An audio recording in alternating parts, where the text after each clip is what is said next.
Welcome to the Strategic Veteran, where we chart the course from service to civilian triumph. I'm Adam Peters, a veteran, entrepreneur, and your fellow navigator in the quest for a life of impact and fulfillment. My mission is simple: to empower you with the tools and stories that turn challenge into opportunity. Having walked the path from active duty to where I stand now, I understand the search for purpose that comes with hanging up the uniform. It's a path I've walked, with its trials, its tribulations, and its victories, and it's a journey we're on together. This podcast is more than just conversation. It's a beacon for those seeking to redefine our missions through entrepreneurship. It's about igniting the entrepreneurial spirit that lives within us, the spirit that compels us to create, lead, and make our mark on the world. Here we connect with veterans who have built businesses, sparked change, and found their purpose in the marketplace of ideas. They're not just surviving, they're thriving. They've transformed their service into startups, their experiences into enterprises, and they're proof that you can too. So whether you're scribbling business plans on napkins or stepping into the arena of innovation, remember, you're not alone. You're in good company. So let's explore these stories of transformation and take the first steps together on our path to purpose. Let's begin.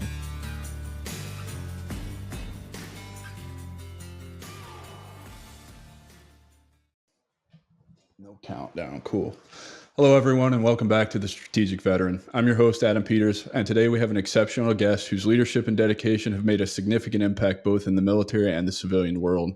Joining us is Colonel David Fivecoat, a retired U.S. Army veteran who served with distinction for 24 years. David's military career is a testament to his resilience and commitment to excellence. He's led troops in Kosovo, Bosnia, Iraq, and Afghanistan, and has served as the commander of the Airborne Ranger Training Brigade. One pivotal moment in his career was Operation Just About, the aborted parachute jump to seize the Port-au-Prince International Airport in Haiti in 1994, significantly shaping his perspective and leadership approach. After retiring from the Army, David founded the Fivecoat Consulting Group, where he leveraged his extensive experience to coach gritty leaders and develop resilient organizations. His consulting firm has helped thousands of executives achieve their full potential through innovative coaching programs and keynote speeches. David is also the author of Grow Your Grit, Overcome Obstacles, Thrive, and Accomplish Your Goals. He's currently working on his second book, Atomic: Leadership Secrets of the Manhattan Project. David's journey from a military officer to a successful entrepreneur and author is inspiring. His philosophy of hard work, organization, and responsibility has guided him through his career transitions, and his insights into the developing grit and perseverance are invaluable. Join us as we delve into David's remarkable story, exploring his military service, personal challenges, and ongoing mission to inspire and empower others. So let's dive in and warmly welcome David Fivecoat, a true embodiment of what it means to be a strategic veteran. David, brother, welcome to the show. Thanks so much for being here. I really appreciate it. Yeah, thanks for having me, Adam. And it's great to have another 3rd Infantry Division veteran to share war stories with and discuss the transition. Yeah, man, definitely. Give me just a second. My dogs are barking at something. I don't know what it is.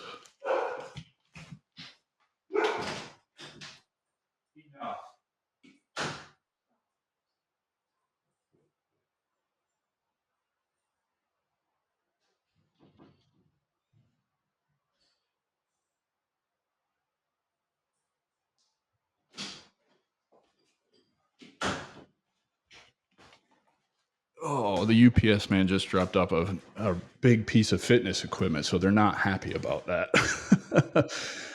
Anyway, Right. My dog does not like the mailman, the UPS guy, or the FedEx guy. okay, so you understand then. No, it's definitely great to have another third ID guy here, particularly one who's responsible for some of the training and was on a lot of the same deployments as I was. So welcome to the show, man. All right. Well, excited about this. Looking forward to the talk. Yeah, man. So let's just talk a little bit about where you grew up, your early life, what that was like, and what really inspired you to join the military. Yeah, so I grew up in Delaware, Ohio. It's about 25 minutes north of Columbus, Ohio. When I was growing up, it was the county seat. It was a separate entity. Columbus, Ohio, has grown so much that it's now one of the northern suburbs of Columbus. My parents still live in and around Delaware, so I get back there pretty often. Actually, I'm headed there next week. but grew up kind of normal childhood. Loved to read though, and my mom used to take me to the Delaware County District Library, and I got a special exemption so I could take more books out because I was reading them so fast. So she didn't have to take me back as often. But I got really deep into trying to read every single World War II history book I could get my hands on. And of course, all the military leaders in World War II, the Pattons, the Eisenhowers, the MacArthurs, were all West Point grads. My family really didn't have a history of military service. My grandfather had served in the Navy for a couple of years during World War II, along with his brothers. But I didn't really know him growing up because he passed away when I was 5. So we didn't really have this tradition of military service. But I was bit by the military bug and just loved to read history. I played sports growing up. I played football, baseball, wrestled, played a little tennis. But when it came time to apply to colleges, it was sort of just a natural fit that I would apply to go to West Point. And so I applied to West Point. I got in early. I went and visited overnight. Got to stay in the barracks with a couple of plebes, which is what they call the freshmen, and just fell in love with it. And I'm like, all right, I'm going here. Little did I know that West Point was not the normal college experience for for those folks out there. I like to tell the story about how I got busted while I was a cadet. I got 3 sips of beer, and then the officer in charge walked in on a group of us we had like a 12-pack. There was 9 of us. We were drinking beer. I got 3 sips of the beer. The officer in charge walks in, busts us all for having beer. And I ended up having to walk 65 hours on the area, which means you get in your best uniform, you get inspected, you have a rifle, and you walk back and forth across this. It's basically a big parking lot for 50 minutes every hour, and you get a 10-minute break, and then you come back. You can do 2 hours on Friday and 3 hours on Saturday, and if it's a federal holiday, you get another 5 hours on Monday. But it takes a lot of weekends to work that off, and while you're working it off, you don't get to leave West Point. And so after getting busted for drinking a beer, I quickly discovered that there were lots of rules at West Point.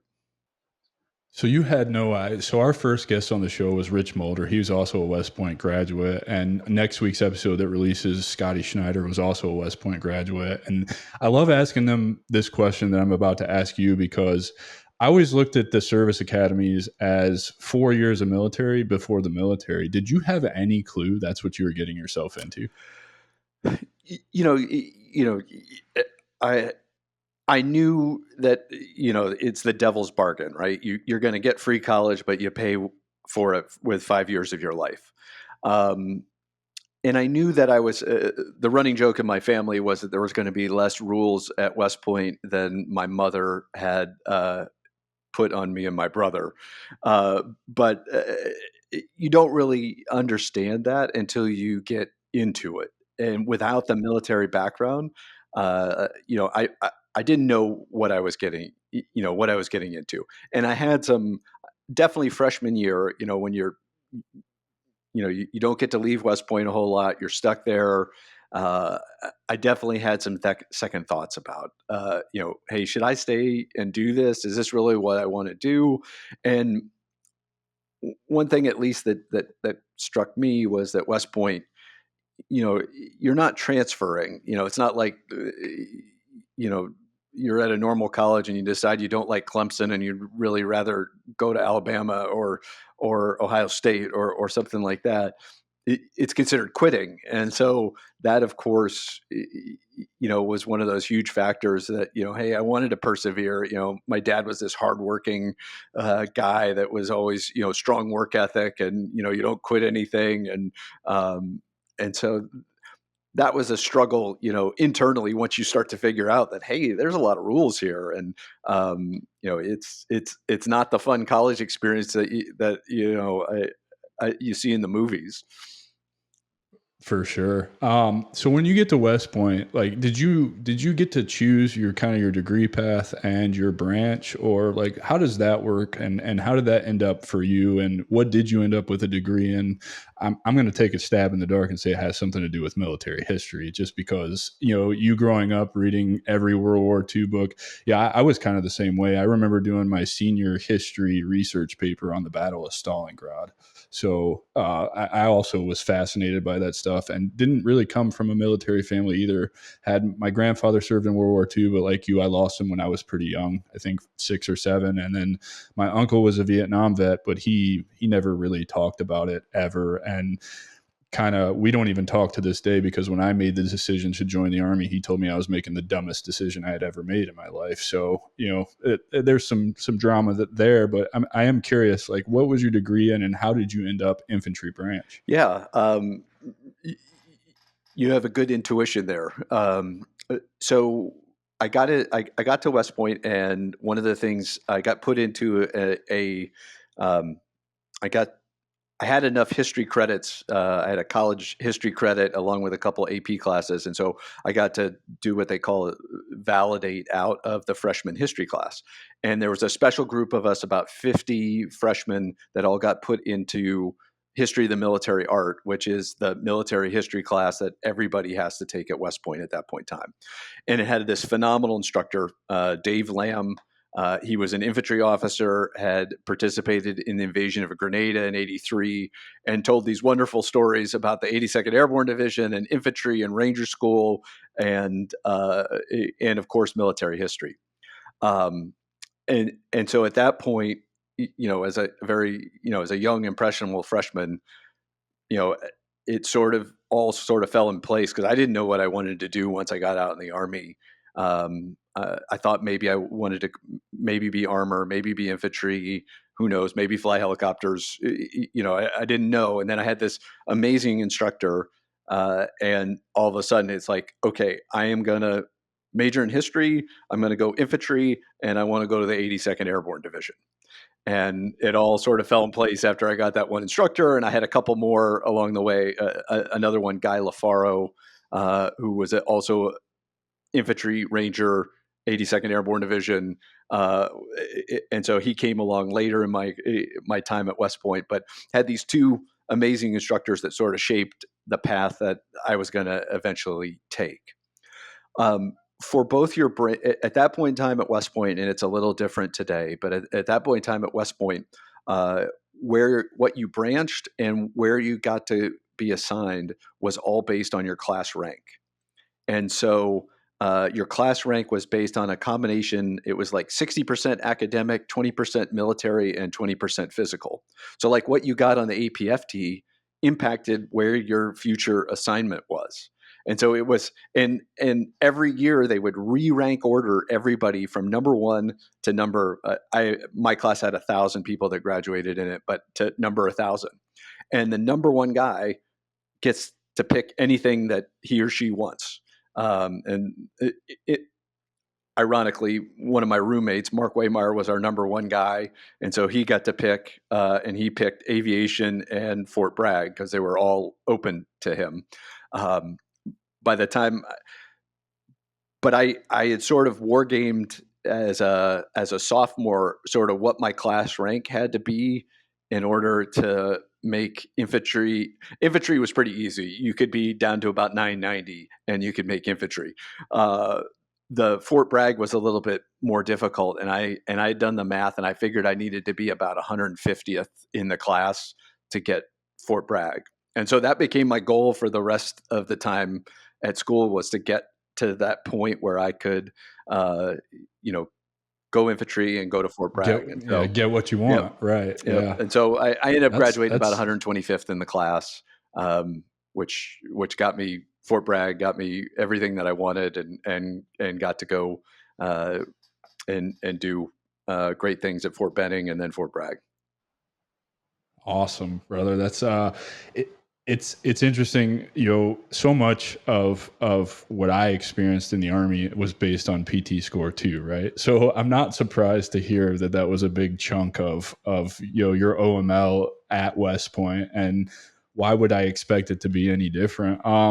What were some of the key experiences from your time at West Point, and how did they shape your military career all the way from, a junior lieutenant all the way up to a full bird colonel by the time you retired? Yeah. So one of the great things about West Point, despite the rules and all that, was the phenomenal education. Small class sizes. Most of my classes were no bigger than 20 people. You had access to your professors. They were committed to trying to make you as good as you could be. But then the second thing was the lifelong friendships that I made. And there's a group of 5 guys that I am super close with. I still see on a regular basis, and just they're my close-in friend group. There's 4 of us that go play golf every spring. We've done that now for the last 14 years. The winner gets the salmon jacket, and has to plan it for next year. And that sort of lifelong friendships was one of the key things that I took away from West Point. Um, as far as things that influenced me, um, I was lucky enough to get selected to go on a couple of staff rides as part of the history department, and so I got to go on one which was it was in the summer. It was part of our summer, quote unquote, summer training. But it was called the German Army Attacks, and we got to follow the German Army in 1940 as they attacked from Germany through Belgium into France. We basically followed Rommel's division through the Ardennes, and then we backed it up and we recocked and went back into Germany, and then we did the German attack during the Battle of Bulge and followed Kampfgruppe Piper. And those 3 weeks, to walk on that terrain and see the battle and remember, in the be careful what you wish for. I didn't see combat until I was 32 and a captain promotable. Not like you that saw it when you were 18, but it was at that point in time that was the closest experience that we could get to try to figure out, hey, are you going to be able to make decisions in this environment? Do you understand what the terrain is doing? Can you see what these leaders were struggling with on both sides, both the Allied side and the German side, as they tried to conduct this attack? And so that was a really sort of shaping experience for me.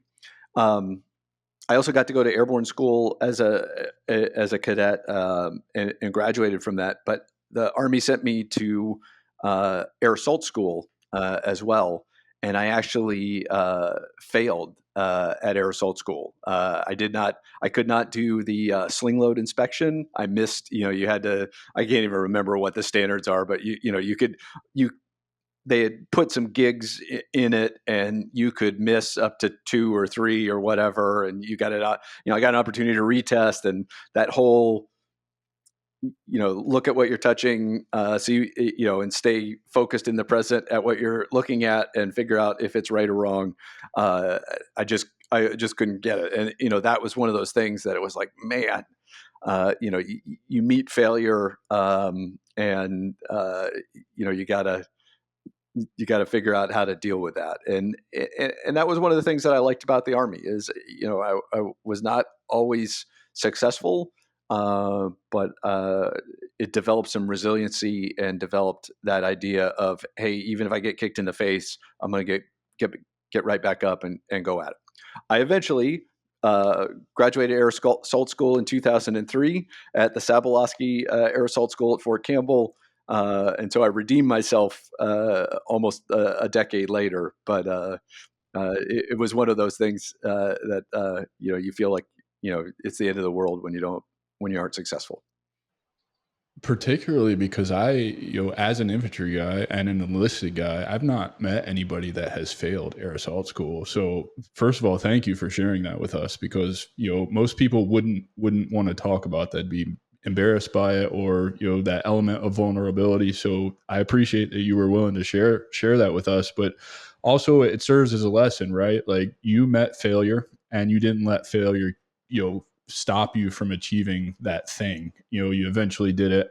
And I assume it's not because you needed to wait a decade to do it. It's because the Army got in the way and you didn't have a chance to go back until a decade later. So, I totally understand and respect that. And I appreciate that you're willing to share things like that because, I think oftentimes a lot of people are going to hear, oh, this guy, this David Fivecoat, he's a full bird colonel, he's infallible, he doesn't make mistakes, failure doesn't affect him like it does. And I think part of what this show is here to show is you're just as human as I am and anybody else is. And I lived for a long time with this notion that I wasn't capable of having conversations with people like you. Like I just didn't know enough, or I wasn't smart enough, or I couldn't hold my own. And that is absolutely not the case. And that was definitely a self-sabotaging kind of failure moment that I had to work past too. So I think this is cool that you're willing to share these adversity and these moments with us. Well, thanks. I appreciate it. And I do suspect you've met some other people that have failed at air assault school. They just They are probably didn't admitting tell it. me. Right. Yeah, for sure. So you did several deployments. You're one of, other than the special operations guys whose deployments are shorter, 3 to 5 months or whatever. You have 3 to Iraq, 1 to Afghanistan, and then Kosovo and Bosnia. So your deployments kind of run the gamut from various ranks. So would you mind sharing, kind of some pivotal moments or some lessons learned as you kind of developed as a leader through your time deploying and your 24 years in the Army? Yeah. So one thing I wish the GWAT veterans would all do is, rather than say number of deployments, that we would all agree that we would just say number of months deployed. Because Yeah, I'm at for like sure. 41 months, and there'll be this guy. Oh, he deployed 6 times. Well, yeah, it's great, but you only did 18 months. I did that almost in one deployment, and so Yeah, I'm at 49 months deployed, right. so I'm with you on that. It's just that's the way people want to talk about it. I did 3 to Iraq and 1 to Afghanistan. I did 27 at 3 months. I still have more combat time than you. Yeah, Like, yeah. No, I think you and I are going to start the momentum in the veteran community here to change it to number of months, to recognize more us conventional guys that did the long hard slogs rather than the short 3 monthers. Yeah. So I was actually on uh, the deployment racetrack. We would basically from 1998 through 2011. So from 98 to 99, I went to Korea and did a year in Korea. And I know that isn't technically a deployment, but was home for like 4 months, 5 months, and then went to Kosovo for 6 months. Came home for basically 19, 20 months, went to Bosnia for 6 months, came home for less than a year, did the invasion of Iraq in '03, was back home for just over a year, and then did the '05 deployment with 3ID that you and I share some common ground on, and then came back for just over a year and did the '07, '08 15-month deployment as part of the surge in Iraq. Came out of that, was home, I think, 18 months, and then turned around and did the surge into Afghanistan for 13 months. Um, and then at that point in time, I went to the War College. I worked in the Pentagon for 2 years, and then took command of the Airborne and Ranger Training Brigade. Uh, Ironically, as I was getting finished with my command at the Airborne and Ranger Training Brigade, my branch manager comes back at me and goes, "Hey, you haven't deployed in a little while." I was like, "Dude, I didn't deploy because really? I went to the Pentagon because you told me I needed to go to the Pentagon, and then I commanded a training brigade, and so I didn't deploy." Like, well, you need to deploy again. Like, dude, I got 41 more months. Um, I think there are others out there that don't have that much that might need that deployment. But anyway, Yeah. No. What year were you at the RTB? 2014 to 2016. So that would have been when they started pushing dwell time pretty hard, right? I would say the dwell time stuff was, we were winding down. By the time I got to ARTB, we had pretty much wound down in Afghanistan and were completely out of, or had just a small residual force in Iraq, and hadn't started gearing up into the Syria stuff yet. Um, but the branch guys saw it as, hey, they just looked and said, hey, you haven't deployed in 5 years, so we need to get you back on the horse. Yeah, the only reason I asked that question is because I think between my second and third would have been when we did. Were you at the third ID when we did the Sea Smurf mission? Do you remember that by I chance? do. That was the chemical response stuff. It was like a global response to anything chemical, nuclear, natural disasters. Basically, I know my life was miserable for like 14 months because our battalion or brigade was the only one that was participating in it. I can't remember, but we would constantly be on red cycle. So you're talking like a 2 hour recall, bags always packed. You're not going out and doing anything fun whatsoever. And that period of time was the longest amount of dwell time I had had. And I was like, well, this isn't even really dwell time. Like, I can't do anything. You know what I Yeah. mean? I think at most I had like 11 months between deployments. I remember coming back from the first deployment with the third ID on the parade field. We had orders for the second one. And I was like, what is going on here? Like, how does this even work? So no, that's I get it. You called it the deployment cycle. That's what it was. Cause every other year in my career, I was deployed. I think it was more familiar for me to be overseas than it was to be a garrison Yeah. soldier. Yeah. Well, it's certainly overseas. The thing I liked about being overseas was the idea uh, that there was more opportunities for creativity and freedom, and the opportunity to try to solve problems and do things where the bureaucracy stateside uh, constricted you on what you could do and what you were able to do. Um, Earlier you asked about, what was some of the formative things in those sort of deployments, and I'll say the Kosovo deployment was actually one of the more interesting deployments that I went on. We weren't getting shot at, but at that point in time, we went in 3 months after the air war ended. Uh, the Serbs had ethnically cleansed the Kosovar Albanians out. The Kosovar Albanians came back in after the air war and started to ethnically cleanse the Serbs out. And there was this low level guerrilla campaign amongst uh, the Kosovar Albanians to try to intimidate and convince the Serbs to move back out of Kosovo, back into Serbia. Um, and so, we did air assaults, we did cordon and searches, we did all kinds of things without there weren't many shots fired. We carried live ammo, but we were under the quote unquote peacekeeping piece. But it was also pre 9/11. So it was like the only, between it and Bosnia, they were the only things going on pre 9/11. And we had this really robust sort of approach to things.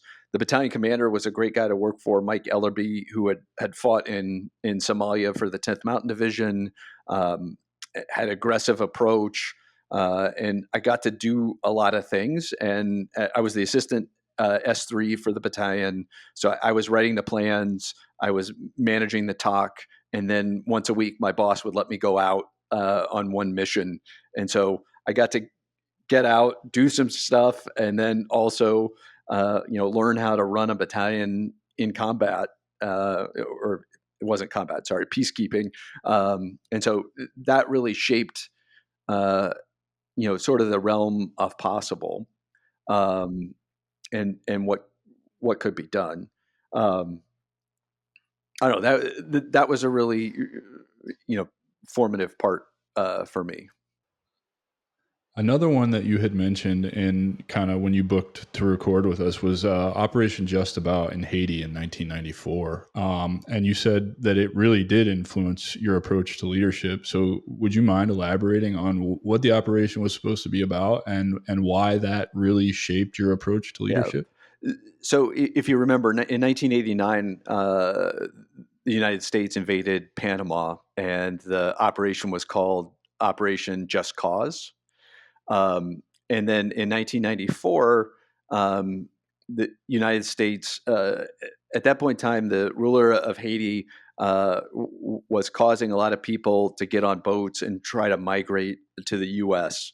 And it was very risky, and there were a lot of fatalities in it. And so the U.S. Asked him to step down as the leader. He said no, and we said, okay, we're going to make you. And so they put a carrier off the coast of Haiti along with a whole bunch of guys out of the 75th Ranger Regiment.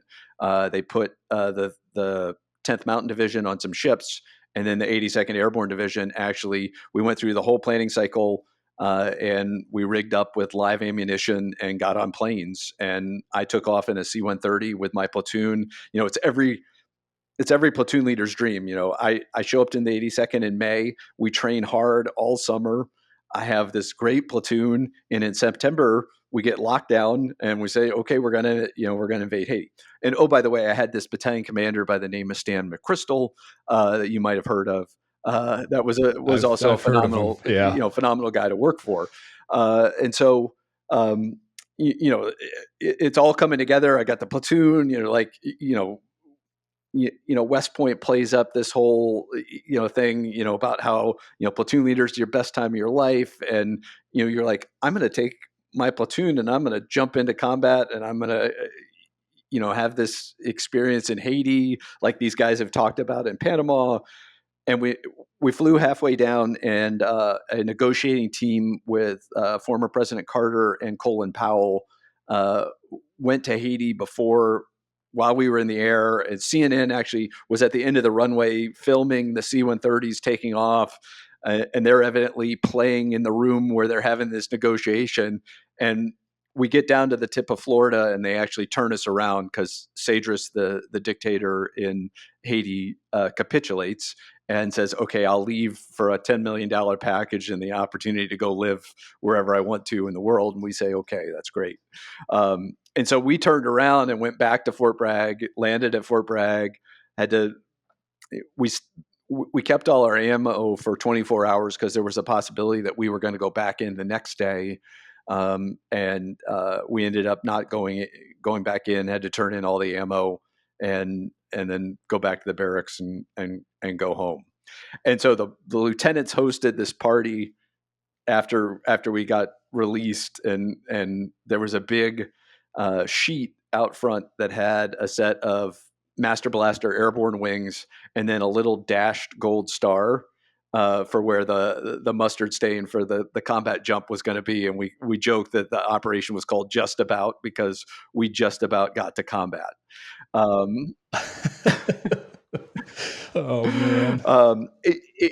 I love how the Army does that to us, though, right? Like, they like hype you up and get you all ready and lock you down to do something that you think is going to be like you're just chomping at the bit to do it, and then without fail, they take it right out from underneath of you, and you're like, yeah, now you're just like stuck. Like, I got all these, and I can't imagine what that's like for you as a platoon leader, because you've got a platoon of infantry guys who have just trained, like you said, all summer, who now the very real possibility of going to do their job is there, and it's just snatched out from underneath them. I can imagine you probably had some not very happy soldiers in your platoon. Yeah, well, and they weren't really happy because somebody decided that they didn't want to jump their grenades in and hit them in one of the porta potties, and so we had, in the account of, we weren't allowed to be released till we found the grenades, and somebody had stuck their grenades in the porta potty. So once those got dug out, then we got released. So, a lot of pent up frustration amongst the infantry, the guys in my platoon. But the reason why that, there's a lot of officers that come in and serve their 4 or 5 year commitment and then get out and go on to other things. And why I mentioned in in the comments on why that influenced me, there were three of us that were super close that were all in that battalion, three lieutenants, myself, Jason, and Pete. And the three of us all stayed in the Army for over 20 years.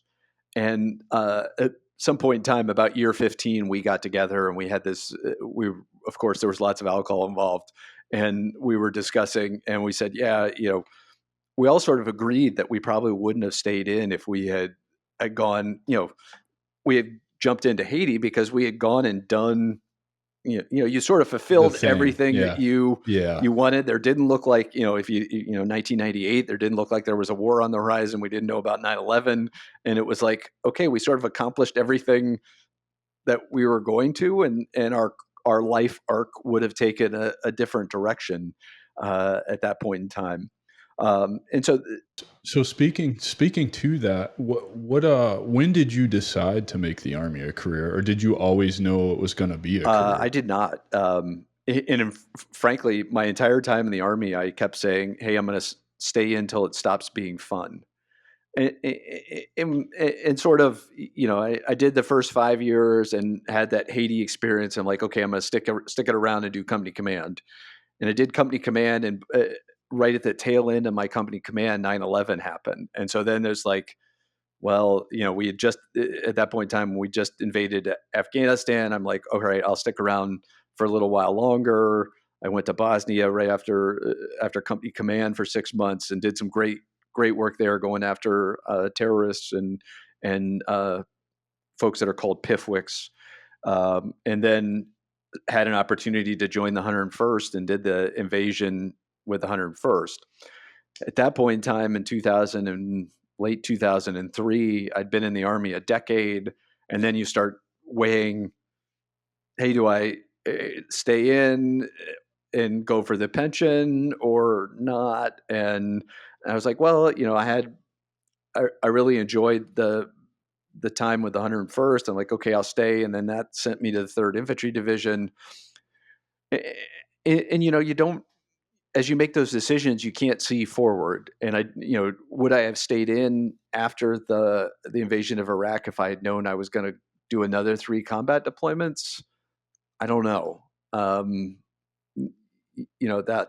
was a hard run. And for the folks that aren't military veterans that are listening to this, the deployments are basically 18-hour days, 6.5 days a week for a year with a 2-week break in the middle. When you talk about a very intense workload, as a major, I did all those deployments as a captain, a major, and then a lieutenant colonel. You're not talking about easy jobs. I might have watched a couple of bootleg DVDs while I was overseas, but it wasn't like I was sitting someplace playing Call of Duty all day. You're working those 18-hour days, writing orders and managing things and trying to solve problems and do all the other tough things that are involved with managing a 700 or 3,500 person organization in an austere environment where folks are trying to kill you. And so right. They're spread out. They're not all co-located, right? You've got elements like, I remember the Afghanistan deployment for us being way out in the tip of the Horn of Panjwai, Kop Mushan, furthest away from everything. And nobody wanted to come out there, and it's just us, just the company, like 90 dudes. That's it. And so you gotta pay attention to all that stuff. No, I felt the opposite. I think the deployments are what kept me in. And I kind of struggled to come to terms with that. But I think for me, even as hard as the deployments were, sometimes it was 7 days at a time that you're working. You know what I mean? For us, out on 7-day ops, 5-day ops, whatever it was. And then on top of that, when you're on the COP, it's still guard duty for the enlisted dudes, so there's not really any reprieve. But I think for me, it was just the simplicity. I don't have to worry about anything. The rules are very clear, right? It's kill or be killed. You know what the job is, you know what the mission is, and that's it. And I liked simple like that. I did, so I appreciate you sharing that with us. This is the part of the show where we start talking about your transition, and 24 years is a long time. I made it to 12 and a half, so about half of what you had. And I know it was hard for me. And I think there's this misconception. I held this misconception for a long time that officers weren't as susceptible to falling into what I call the transition hole as maybe the enlisted guys are. And having talked to several Navy commanders on this show, that is absolutely not the case. So, are you willing to share like what were the main challenges with your transition, and what kind of did you have substance abuse problems? Did you have anger issues? Like what did your transition look like, and what were the struggles that you faced in your transition? Yeah. So, like I said earlier, I led the Airborne and Ranger Training Brigade from 2014 to 2016. The ARTB has the Airborne School and Ranger School in it together. Um, it it it wasn't that brigade until 2013. Plus, they threw in 12 helicopters in 2 detachments, both a medevac set of helicopters and 7 lift helicopters to supervise. Um, while I was there, we we led the gender integration of Ranger School. The first women came, and then the Army, because of that program, opened up all jobs in all units to women. And so it was an extremely stressful time. We were in the eye of the media for an entire year. And oh, by the way, I was also going through a divorce at that point in time. Um, uh, she's now 15, but she was 4, 4 or 5 at that point. No, yeah, 6, yeah. Sorry, don't do math in public. I'm a history major. I am not. I'm not a math major. I have to write it down and carry the ones and do all the other good stuff. Um, so, for me, I got done with Airborne Ranger Training Brigade. I asked to stay on Fort Benning, for now Fort Moore, for an extra year in a colonel's job. Branch allowed that, and then about 3 months after I got into the new job, they were already asking me where I wanted to move at that point in time. My divorce wasn't finalized, and I'm like, okay. Part of my piece was, the marriage hadn't been successful, but I felt like I needed to stick around Columbus and be a good dad, and at least give that a shot. And so at that point in time, it became clear, and like, hey, look, I'm done with the Army. I'm not gonna chase the brass ring anymore, and it's time to get out and try to figure out something different.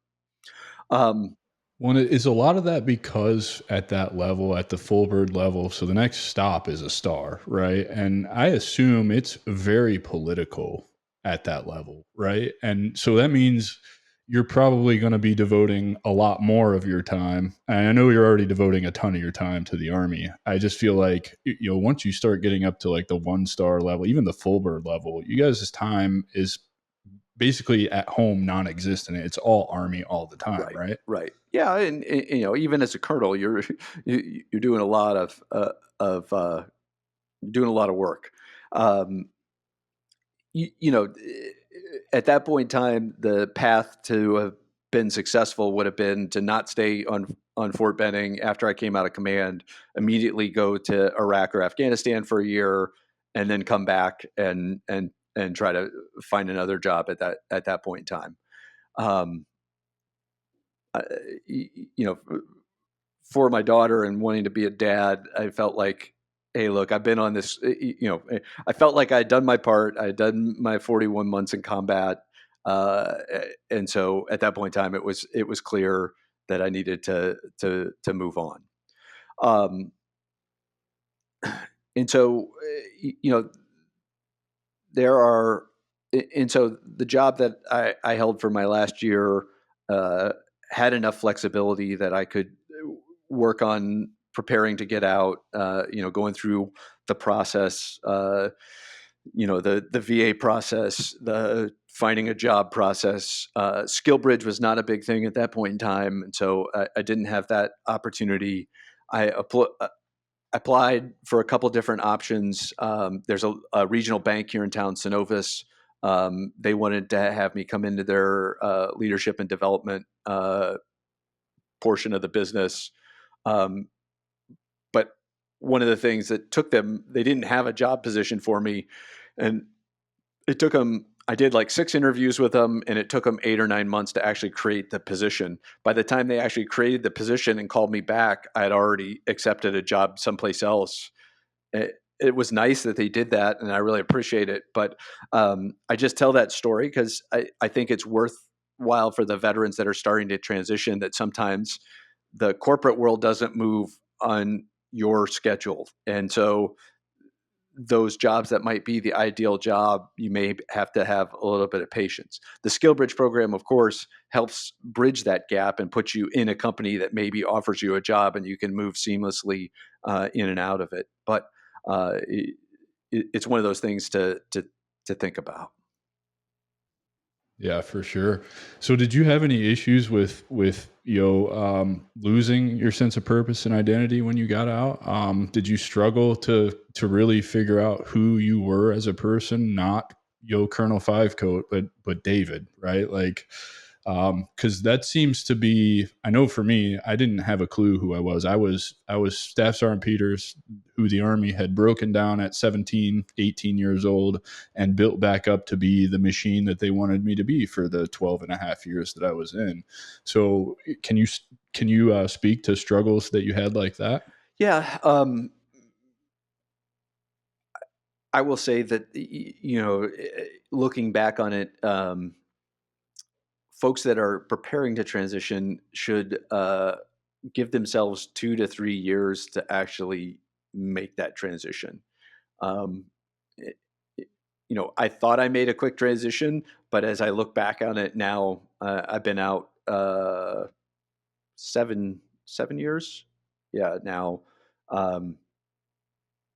That it really took me 2 to 3 years to really make the transition from Army into corporate. And I went a different path than a lot of folks. And I know a lot of folks that get out, will take that contracting job back with the Army or a GS job back with the Army. And that's actually a pretty good fit, because it doesn't require a whole lot of transition other than finding yourself. You're able to, the joke, it always is, you take off the ACUs one day, and then the next day, you come back into the same job wearing a shirt and tie. That doesn't take a whole lot of transition. I decided to go a different route and go out into sort of the corporate world. And I worked for a company for a couple of years. And then I started my own company earlier than that because it was an LLC and it was a pass through because I was a 1099 guy. So TFCG has existed since 2018 as an LLC, but I didn't really get into it hard until 2020. And so that's one of the things that I think folks need to consider as they consider their transition. If you come out of the Army with a pension and the world's cheapest medical care, TRICARE for life right now, I'm paying $60 a month for me and my daughter. I think the dental care is more expensive than the actual health care. But you have the ultimate safety net to become an entrepreneur and go be a podcaster or be an executive coach or be a keynote speaker or whatever you want to do. I do encourage veterans, though, to think about, if you have that entrepreneurial spark, to go work in another company for a year or two, just so you see what another company does, because you will avoid so many mistakes as you stand up your own company. Oh man, I love that advice, because that's advice that I give to the transitioning veterans who do reach out to me and want to just talk about the transition or whatever. And they're like, I want to build this thing on the side, but I know I need to get a job to take care of my family. And it's like, okay, well, get that job in that thing that you're interested in building, and learn everything you can, and keep the mindset that this is temporary. This is the means to the end, to be building the thing over here, so that as the thing over here that I'm building starts bringing in revenue, then I can know that I can leave this, but I'm learning at the same time. And so I love that you just spoke about that, because that's what I tried to push our fellow veterans into when they are talking about entrepreneurship. And so I'm curious, what motivated you to start your own LLC back in 2018?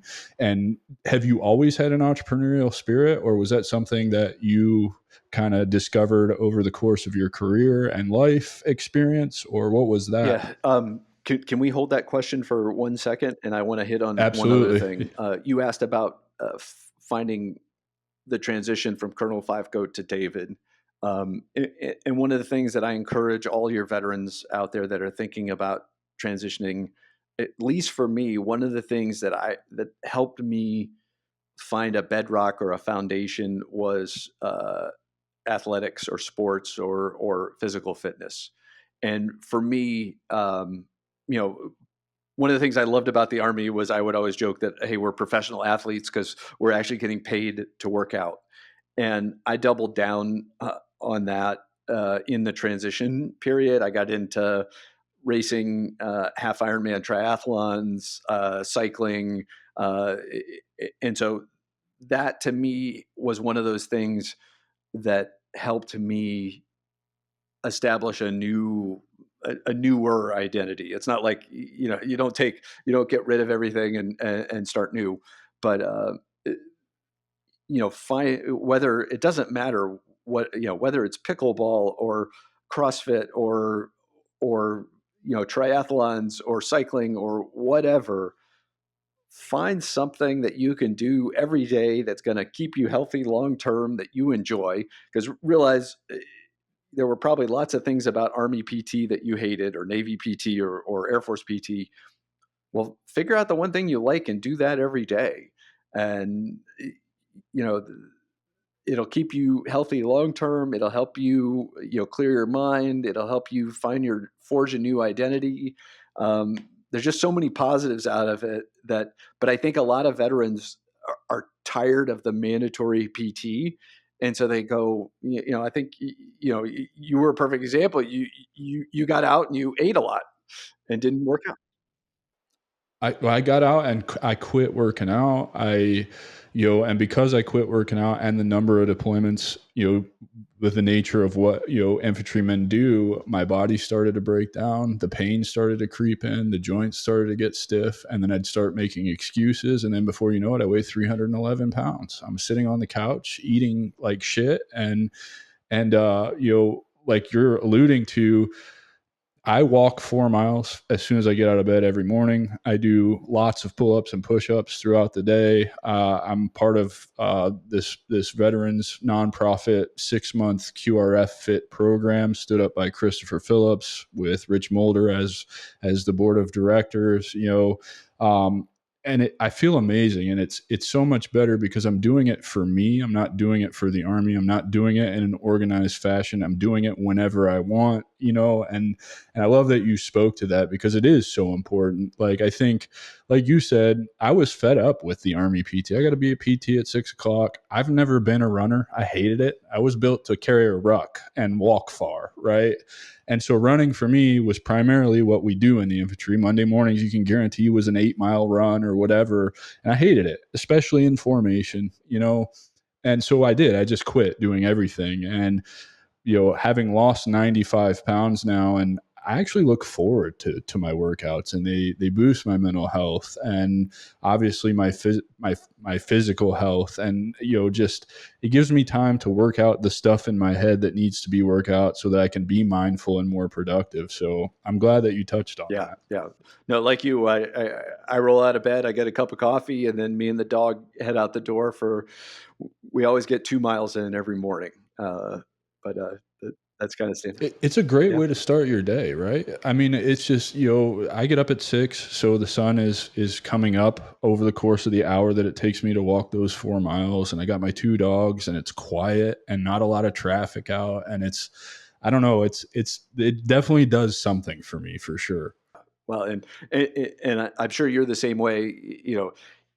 Even if I don't get anything else in during the rest of the day, it's still a win to get that 2 mile walk in, and I do a couple of sets of push-ups and sit-ups before I get out the door. And hey, if I don't get anything else, that's okay. I did something. It's better than sitting on the couch all day. Absolutely, I agree with that completely. It's the one thing I can count on myself to get done every single day because it's the first thing. Right, right. And I think a I lot love of it, man. veterans, that would help their transition go smoother if they. I know some of it is you want to revolt against the man and not do PT because you don't have to, but doing PT because you want I to, think and I it's a think good thing. honestly what I've learned is to make the transition go smoothly, you have to maintain routine. It doesn't have to be the same routine that you had in the army. You don't need to be at formation at 5:30 for 06 PT or whatever, but you do need to maintain some kind of routine. For me, it's get up at 6 o'clock every morning, put my shoes and socks on, out the door for a 4-mile walk, right? If that's the only thing I get done that day, it's a good day. Honestly, because I didn't falter or I didn't fail to carry out that part of my routine. And as you get that built up, it continues to just transfer to every other area of your life. Yep, yep. No, I'm a big fan of routines and habits and all those things that are so helpful as you're trying to create your own life post army or post military.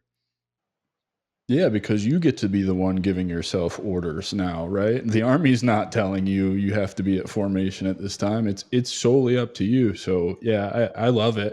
Anyway, back to your consulting, the Consulting Group. So you said you stood that up in 2018 as an LLC, and you used it as a pass through as a 1099.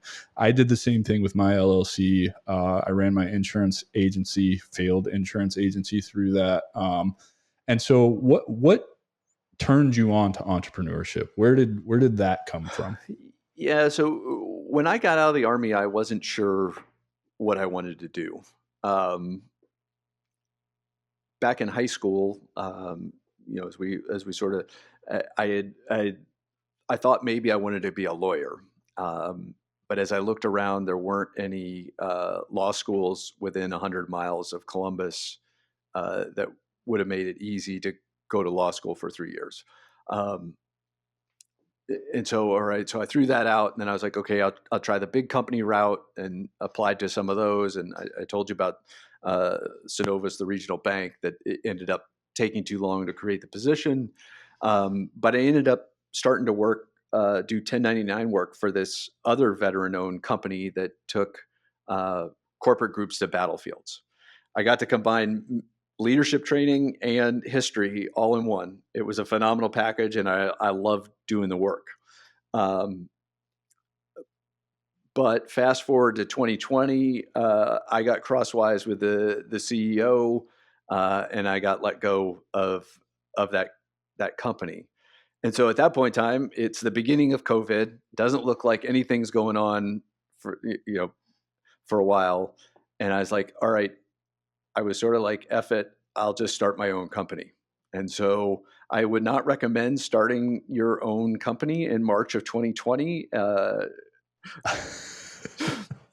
Uh, good time. No. and I've told other folks this, and so I think you'll understand based off your insurance company.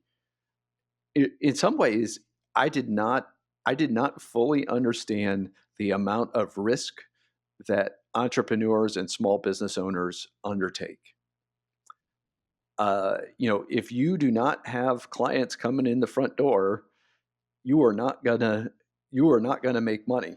And I had some very lean quarters where not a whole lot of clients came in the front door, uh, and I'm actually in one right now just because last for my business, and I don't know if it was the same for your business, but for me, it tends to be about a 6 month. You start engaging with somebody, and then it actually turns into work, and so it's a slow cycle for me, at least. It may have been that way for you in the insurance company. I don't know. Um, Insurance was a little different because we had leads. So I started knocking doors. So 5 days a week out on the road knocking doors. The problem I had with insurance was I didn't know anything about chargebacks, and nobody taught me anything about follow-ups. So while I was good at selling an intangible product to poor people, essentially, I felt sleazy about it. I got to the point where so many of them couldn't afford the premiums or whatever that they would stop paying them. And now all of a sudden I owe 8 months of commission check back to the insurance company. So essentially I got to the point where I felt like in order to be successful at this, I cannot spend any money essentially for 9 months. And that's just yeah, not going to work. Right. yeah. Wow, I didn't understand that was the way it worked in insurance.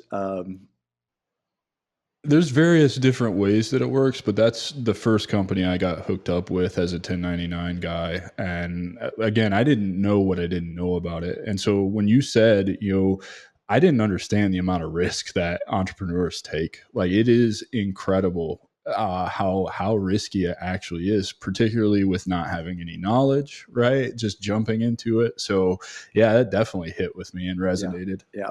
Well, and the nice thing is, I think you have a small safety net between, the healthcare. If you got medically boarded, I think you've got the healthcare, and then you've got the VA benefits.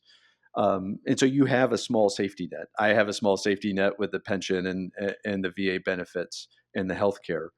Um, so that does make entrepreneurship easier, and that I encourage veterans that have that safety net to look into entrepreneurship, because you have an advantage over somebody that doesn't have any of that stuff, and it helps to smooth out that risk a little bit. um, I probably wouldn't have started the company had I not worked for the small business, and then uh, got let go and decided to create my own. I did have a 3-year non-compete on taking folks to battlefields, and so um, I had to. So I branched out. I I started out doing business consulting and keynote speeches, um, and a lot of those were virtual for the first year. And then I was talking to a client, and the client said, "Hey, do you do executive coaching?"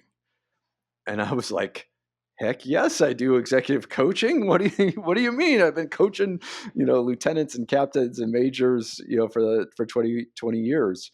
Um, and so that was a fortuitous event, and I started expanding my executive coaching side of the business, and it has been extremely rewarding, both personally and professionally.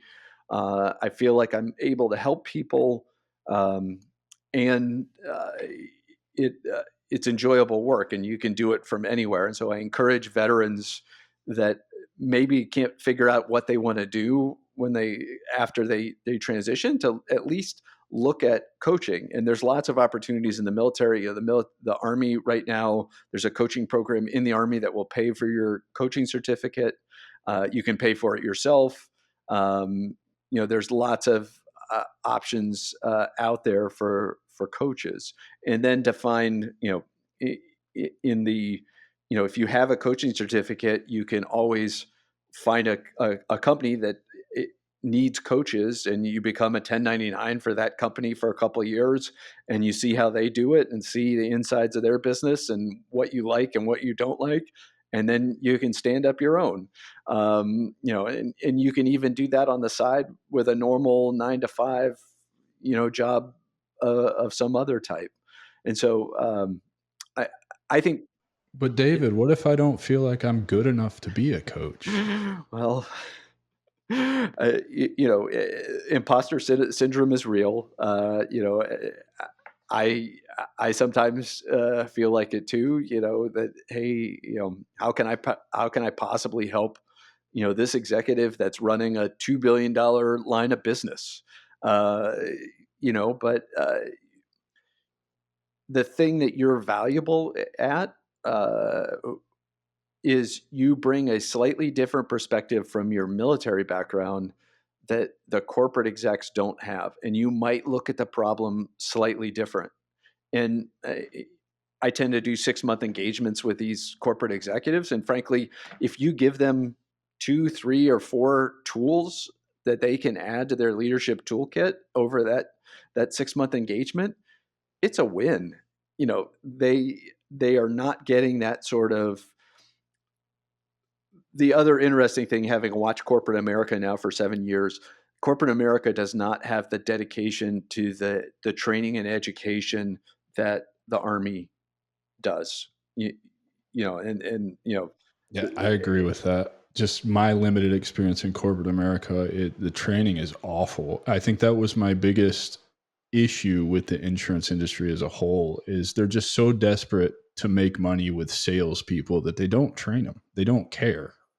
And frankly, for those veterans out there that are trying to figure out what they want to do, and maybe while you're doing job interviews, take a 2 or 3 week sales class, and just learn some of the tips and techniques that will make you a better salesperson. Because no matter what job you go into, there's some aspect of sales to it. Whether you're a government contractor, there's an amount of, hey, are we going to bid for that next contract, and how do we make sure that we are postured and make that sale so we can continue to exist as a company, to being an insurance salesman and going door to door and knocking on doors, to being an executive coach and doing coaching calls, to try to drum up business.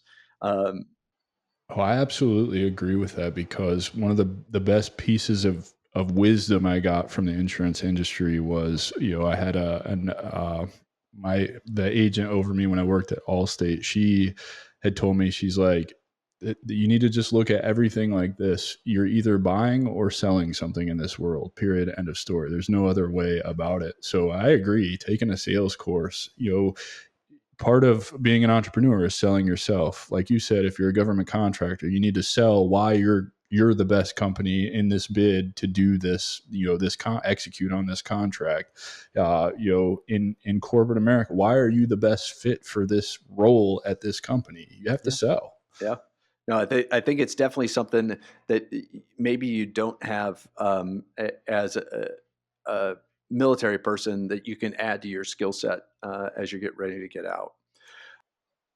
Yeah, and to your point, right, about that, you said it's a good skill that the military doesn't teach you to get while you're out. But here we believe, the reason I believe that the path back to purpose is entrepreneurship is because of all the what I call high leverage skills that you develop over the course of your career: leadership, adaptability, problem solving. We could go on and on and on about that, but you're right. Sales is not one of those that you're taught. You're very much in a fixed mindset in the military: mission first, then follow orders and just execute, right? And so getting a skill like sales just gives you another tool in your tool belt that you already have that you may not realize you have when you get out into the civilian world, right? Right. Yeah, I took a several week sales course, and it was one of the best things that I've done. I still use some of the techniques from it even today. Yeah. So what is your consulting group? What is your primary focus on executive coaching? And kind of, you are the first that is actually an executive coach that we've had on the show. And so I'd love to hear kind of what your approach to executive coaching is, and really what executive coaching is in general, because I think there's a misconception out there that, like, I'm coming out of the military as a E6, E7, 03, 04, 05. I'm not really qualified to coach these executives who are managing $2 billion companies, right? So can you expand on that a little bit? So, executive coaching is, there's some things that it's not. It's not therapy. You're not a certified therapist, but you're there to try to improve the performance of somebody. The way that I tackle it, there's a coaching certification organization called ICF, the International Coaching Federation. I went through their course in the fall. You have to get 100 hours of coaching under your belt afterwards, and then you get tested. I'm almost finished with the 100 hours and about ready to take the test. But eventually you get certified by this coaching group of, hey, you are an executive coach. With these executives, you're just trying to help them perform the best that they can be. Some things that I do to help that executive improve their performance is, first off, I like to help them understand their strengths and gaps as a leader. And there's a couple ways to do that. Some companies use 360 evaluations, just like the Army does. That's a great tool to help them understand what their peers and direct reports think are their strengths and gaps. And then also, I got certified in an assessment tool, which is called the Hogan Assessment. It's like a Myers-Briggs, if you've ever taken a Myers-Briggs test, but it's tailored just for business. Once again, it's one of those skills that I've added to my toolkit. And so all the folks that come to get coached by me take the Hogan assessment, and we use that to talk about what their strengths are and what their gaps are as a leader. And it helps them to just have a better picture of themselves. And then that's typically our first session. The second session, we do a personal purpose exercise, help them find their personal purpose. Why are they doing this, both for personal and professional reasons? And then we go do a session of better goal setting. And after that, it's all up to whatever the executive wants to work on. And hopefully some of it is based on the goal setting, because one of the things I think I help out and do a pretty good job of as an executive coach is provide accountability. If you tell me you want to lose that last 10 pounds, every single session that we have, I'm going to ask you about, hey, how's that weight loss going? How's that weight loss going? How's that weight loss going? But also, some of it is also making sure that the executive actually identifies their own accountability partners as well, in addition to the coach. For you, it may be, your spouse, your kids, your dog. Hey, I'm doing this so, I can keep up with the dog, or whatever your accountability tool is. It's not just me as the coach. It's helping you, because the strongest things and the things that we accomplish are ones that we set for ourselves and then we work towards. But sometimes it helps to have that little extra external push from a coach, because every 2 weeks I'm going to ask you, hey, how's your weight loss going? Did you lose that? You said you were going to lose 2 pounds from last week. How's that going? And just keep up that rhythm and help you keep accountable. Oh, it's so true. Until I sat down hard and asked for an accountability partner and one of my best friends to hold me accountable to the things that I said I was going to do, it's you get into that rhythm of, oh, I'll do it tomorrow. I'll do it tomorrow. Now you've got somebody in your face like, hey, did you do this thing? And why didn't you, if you didn't do this thing? And then again, speaking to, having a coach in your life, I've been lucky on my journey to get several people that I didn't have to pay any money to, who just really resonated with what I was trying to do, to coach me along and show me, kind of help illuminate the next steps on the path. Because so much of entrepreneurship is you just don't know. You have no idea, right? And as you hit certain milestones or certain growth markers, or have small wins that turn into one big win, it really starts to inform your path forward. And having accountability partners and people to coach you through that really opens up your perspective and kind of shows you, all of your options that you may not be able to see. Yeah. Well, and I think it's also important for as the coach to have some humility and also curiosity. And I'm fascinated by the executives, and I'm going to ask them, when they say, "Oh yeah, we really knocked it out of the park with the 13-week P&L or whatever," I'm okay with asking the question of, all right, so what exactly does that mean? Where were you successful in the P&L? Where were you not successful in P&L? For those who don't know, is the profit and loss statement. 13-week P&Ls are sort of what drive businesses.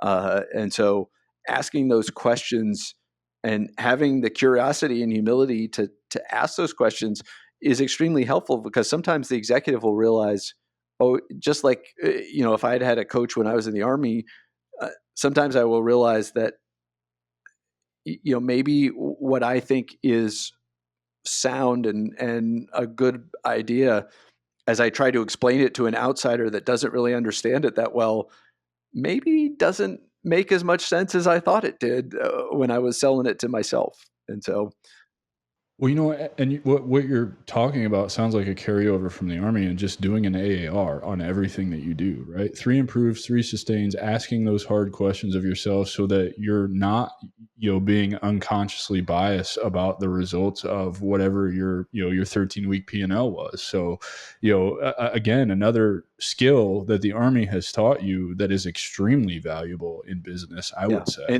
and I take the AAR concept right into my executive coaching practice. So that they accomplish something, and I inevitably go, okay, so what was one good thing about that? What was the thing that you want to replicate in the future, and then what's one thing that you'd like to improve?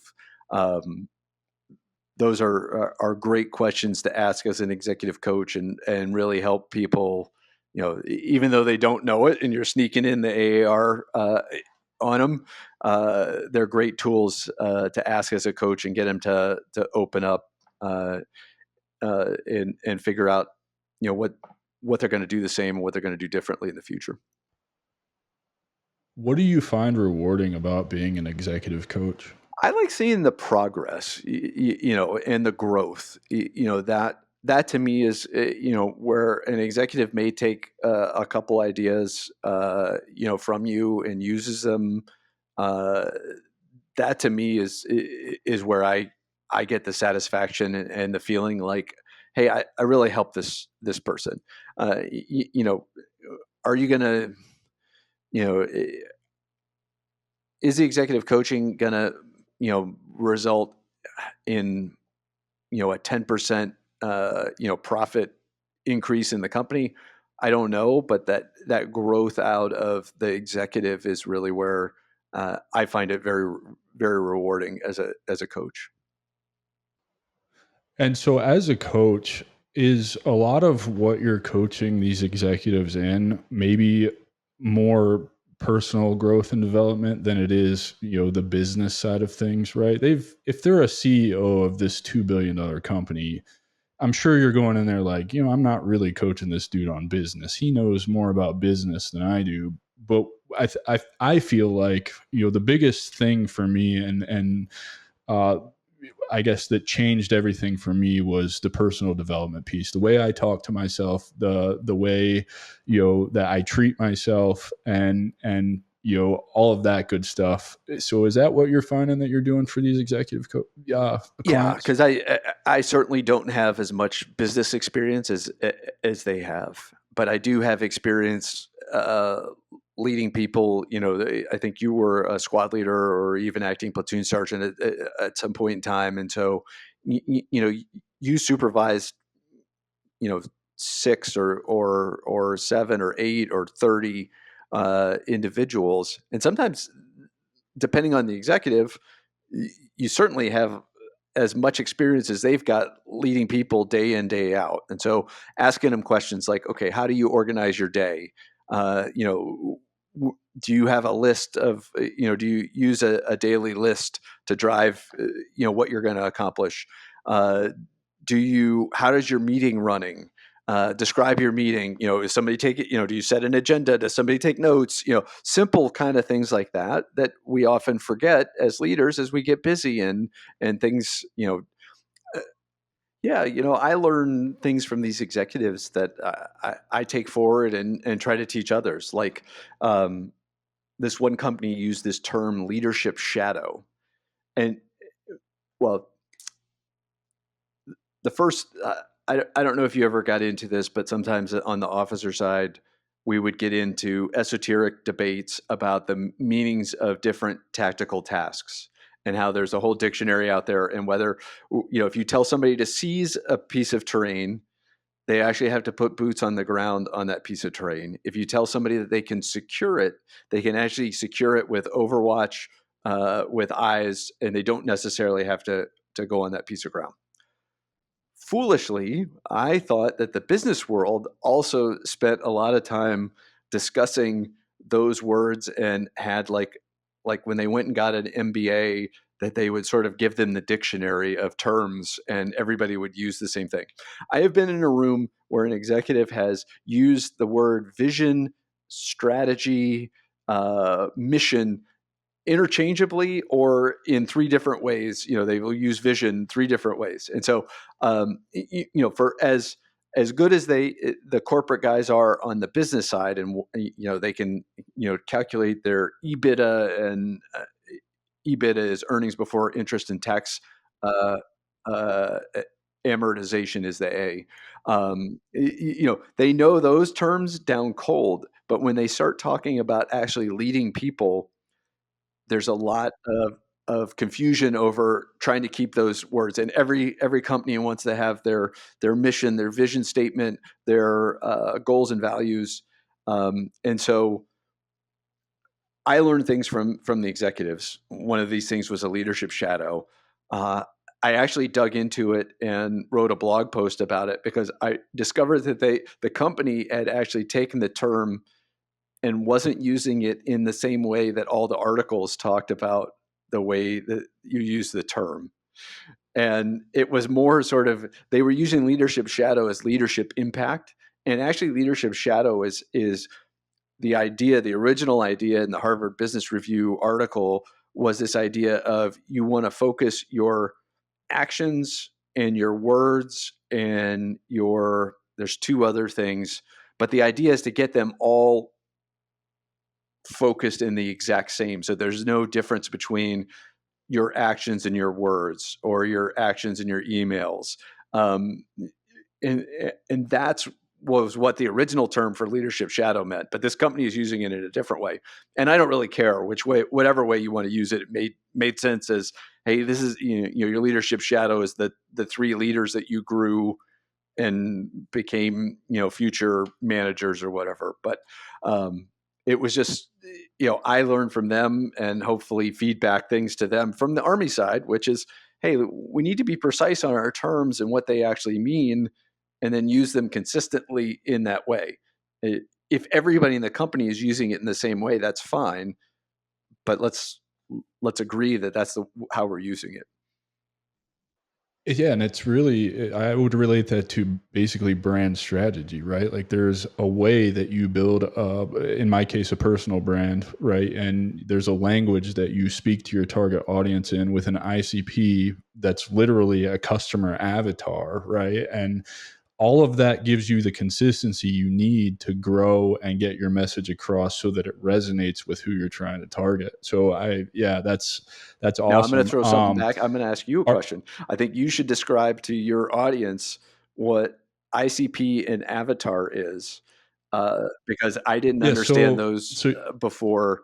I was running my own company. Yeah, so your ICP is your ideal client profile. That is who do you want to be a qualified buyer of whatever it is that you're trying to sell, good, service, or whatever. And the customer avatar, my two customer avatars names are, I think, Mike and Joe. One of them is modeled after the enlisted guy getting out like I was at 12, 13 years, not happy with the Army saying that, hey, I'm done with you. And the other one is somebody like you who was on the officer side, who probably had a little bit longer career, had a degree already, and the transition looks different. And so, those are what I use to build any of my LinkedIn posts, any of my, my email marketing stuff, all of the stuff for the Stronghold, the community that launches on August 1st, aimed at showing transitioning veterans, what entrepreneurship is, giving them a community and access to people who are actively building businesses so that they can learn. And that's what those are, in a nutshell. I mean, they get way more complicated. And I have an amazing brand strategist on my team. Asaf is phenomenal. He unlocked so much for me by sitting down and making me go through a brand workshop and really hammering out the ICP and my mission and my values and understanding how all of this stuff works together to build a business. Now, where did you find your brand strategist? On LinkedIn.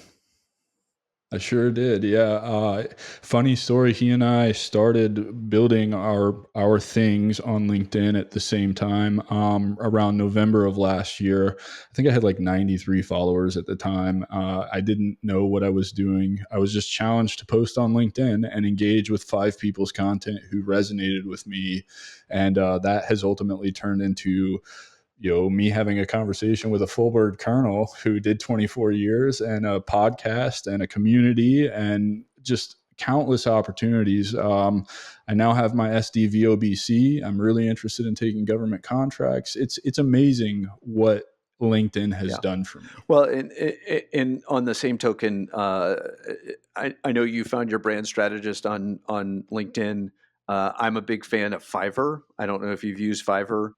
Uh, Yeah. Oh, yeah. Yeah. My wife is actually she's a freelancer on Fiverr in the in the SEO space. for those So that don't know, Fiverr is an online. I don't know. I guess yeah, freelance freelance network, network, and like I've basically. found, like different people that have helped. Like the guy that designed my logo, I found on Fiverr. The guy that did this little bit of work. The guy that did or the woman that did the index for my book. I didn't know that there were professional indexers out there, but once my book was ready to go, I was like, it needs an index. So I hired her off Fiverr, and she did the index. So you can, even as a one-person shop, you can get help as you're trying to grow your business, and whether it's Fiverr or LinkedIn or wherever else, there's people out there that can help you, grow your business or expand your business or make it even better.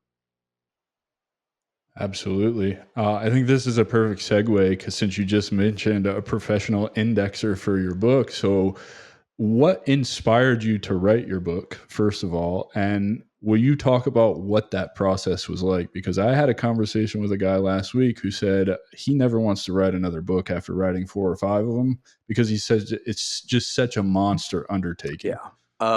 Okay. So I had always had the idea to write a book.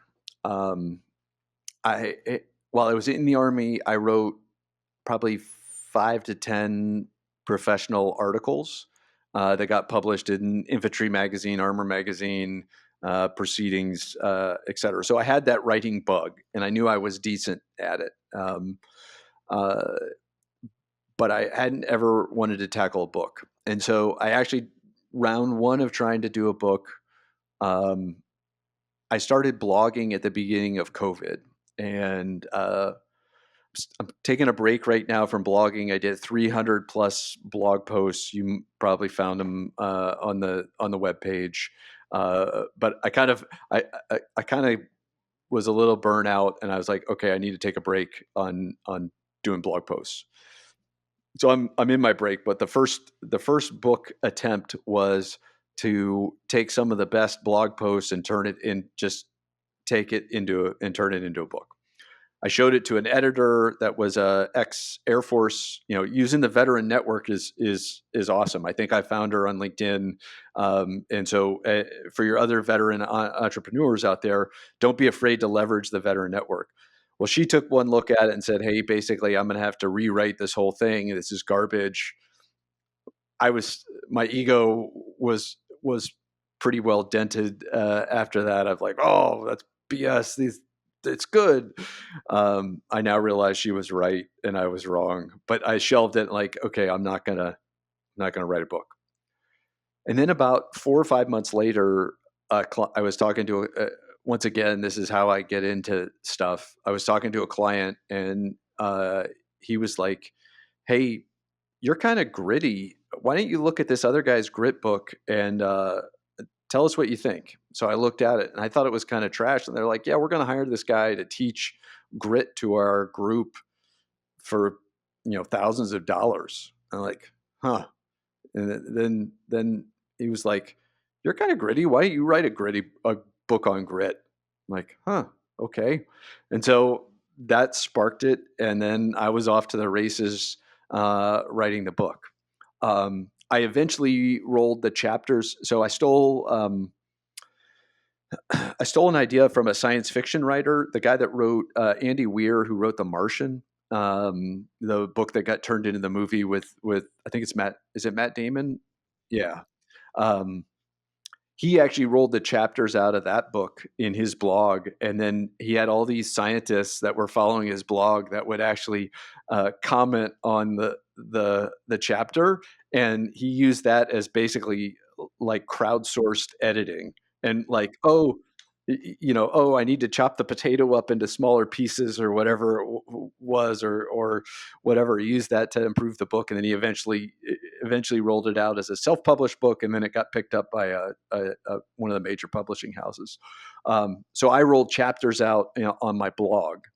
So you can actually go back way back in early 21. Most of the chapters in the book are in an early form out in the blog, and then put it together, found an editor, found somebody to help me self-publish it, and published it, and released it on Amazon in July of 2021. And so from flash to bang, it was probably about 9 months from the person saying, "Hey, why don't you write a gritty book?" to it actually being out on the street. And I would say that is ridiculously fast. And as I'm doing with book number 2, I probably need to go a little bit slower, but I'm probably going to be just as stupid and try to crank it out in 9 months or a year, to try to get it out there. That's the Right, infantryman in right, you. That's what right. that Not is. not hard, not. I don't know.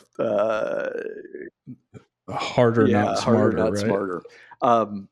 So interesting, you can, if you have a cover, you can go on Amazon and hang your cover for a self-published book and sell pre-sales for the book. But you have to you have to have your book, the digits of your book, hung on Amazon like a week or 10 days prior to release. If you don't meet that timeline, Amazon puts you in timeout for like 2 months, and you can't sell the book for like 2 months down the road till you get your act together and get the thing done. So I have not put the cover together yet or done it, but I totally did the book all by myself. I had an editor. I used what are called beta readers, where you send a copy of the book out to readers. They read it and provide feedback. The editor went through it twice. Once sort of a big overhaul, and then you have 6 or 8 weeks to fix what she said, and then I did it again, and she had another 6 weeks to play with it and edit it, and then it was in kind of its format. Just like any major project in the Army or in corporate America, for me at least, my goal was to do something for the book every day. And it can be simple as edit a chapter. I'm an iterative writer. And so, like, right now I've got 2 chapters sitting here on the desk that I'm in the process of editing and rewriting. And so I will print all the chapters out and lay them out, and then edit, re-edit until I'm finally sort of comfortable with it. But also, now that this is book number 2, I understand that a lot of this stuff will get improved by the editor and the beta readers, and some of those folks will come back with better ideas on how to fix it. So it takes a village, and so you need a pretty big group. This is just for your readers. This is the book. It's called Grow Your Grit, and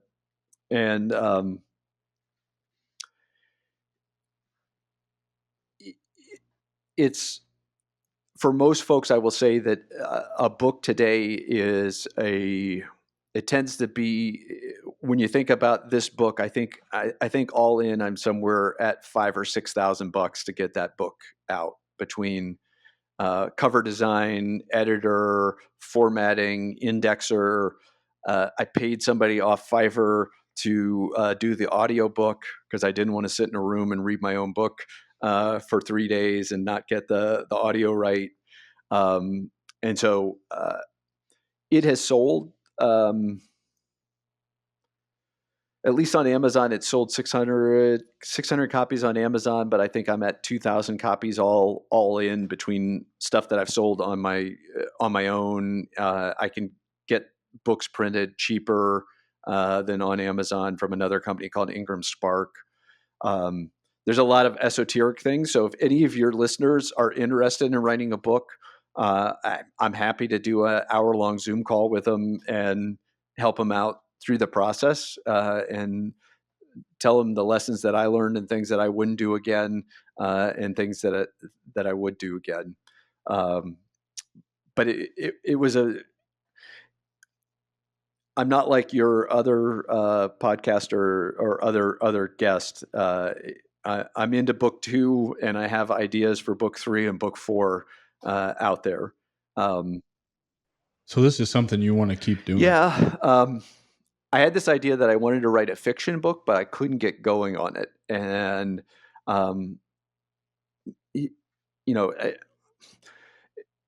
and this may be something as I'm aging, but I realized that the book is one of those few tangible things that I have created that's there's a legacy. It will last after I'm no longer here. And the business that I've built, TFCG, is basically, it's a modern business. It is it's a website. It's some Zoom stuff. It's some logos, some merchandise, and that's about it. It's a digital business. And so right? When I decide to take down the website, the business basically is closed down. And so it's not like I'm passing, a business. I have she's almost 15 now, a 15-year-old daughter. And so it's not like I've got anything in the business to pass to her. And I was like, so maybe I need to write some books and that'll be sort of the legacy are these books. So yeah, I like that. I like that a lot. That's pretty powerful. There's a lot with the process of writing a book. You did 300 blog posts, you said, and started getting burnt out. Were you also optimizing those for SEO and targeting keywords, or were you just writing and publishing articles? I was just writing on whatever I wanted to write on. I did some SEO optimization with the overall web page.